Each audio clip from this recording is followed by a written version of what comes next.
मने पड़े आज्ञा गाँ कथा गाँर माहौल सहर में ना केतेबेले आखि आगरे गाँर दृश्य आसीगले सबकि स्मृति पूरा ताजा हो जाए आ मने पड़ जाए गीत छोट मोर गाँटी गाँ निज माटीर बासना नियारा गाँव किछि नथिले मध्य समस्ते खुशी रुहंती आमे जेमिति टिके पूर्वरु देखैलु देखिकी लागुची किए दुखरे अछि नाहांती से माने निज कामरे निजे व्यस्त हजारे दुख कष्ट थाउ किंतु ताहा केबे मुहरे जणा पड़िबनी किंतु आज्ञा ए दृश्य देखेबार कारण किछि भिन्न ए सुंदर गाँटी हेउची कंधमाल जिला दारिंगीबाड़ी ब्लॉक सरामुली पंचायतर गांदुरी गाँ केते सुंदर दृश्य किंतु ए दृश्य पछरे रहिछि नाही नथिबार दुख आ करुण कहानी।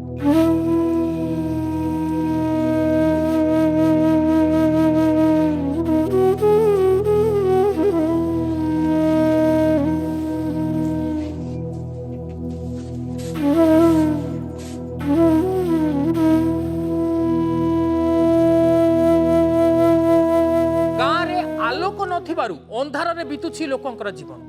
स्वाधीनतार 78 वर्ष बीती जाइथिले मध्य ए जाए विद्युतर सुविधा पाई नाहंती ग्रामवासी आज्ञा दीर्घ वर्ष हम बिजुली नथिबारु कैंडल जाली बितुछि राती एई गाँव रे 60 वर्ष धरी 20 रु अधिक परिवार रु 150 लोक बसवास करुछंती किंतु दुखर कथा काहारी नजर यांको ऊपर नाही आलोक देखिबा एमानको पई सात सपन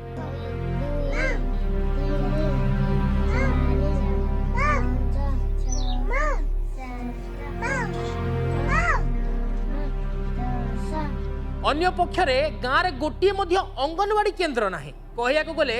समस्त प्रकार सुविधारू वंचित ए ग्रामवासी देखिबा कौन किए कहउचंती एटी बिजुलीर आवश्यकता रही किंतु आज पर्यंत सरकार आमको कौन प्रकार बिजुली दे ना आम बारंबार आम कलेक्टर पाखक आम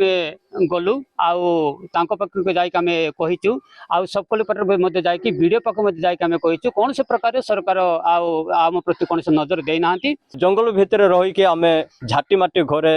रोचु जार फल अंधार हो गले आम पिला पाठ पढ़ी पार ना आम प्रत्येक दिन कैंडल जल के रोचु सारे आम मान को बर्तमान बिजुली एवं प्रधानमंत्री आवास घर एगुड़ाक जदि सरकार जदि आमको दे थांते तेबे आमे चिर उपकृत होता। वीडियो जरिया अनुरोध करिवु आज्ञा सरकारी बाबू मानकर प्रतिश्रुति बाटर रही जाउछि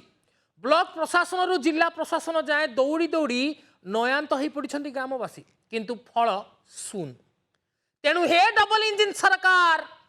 आपण मानकर टिके नजर पड़ू ए गाँ उपरे नजर पड़िले भारी भल हुंता गोटे छोटिया ब्रेक।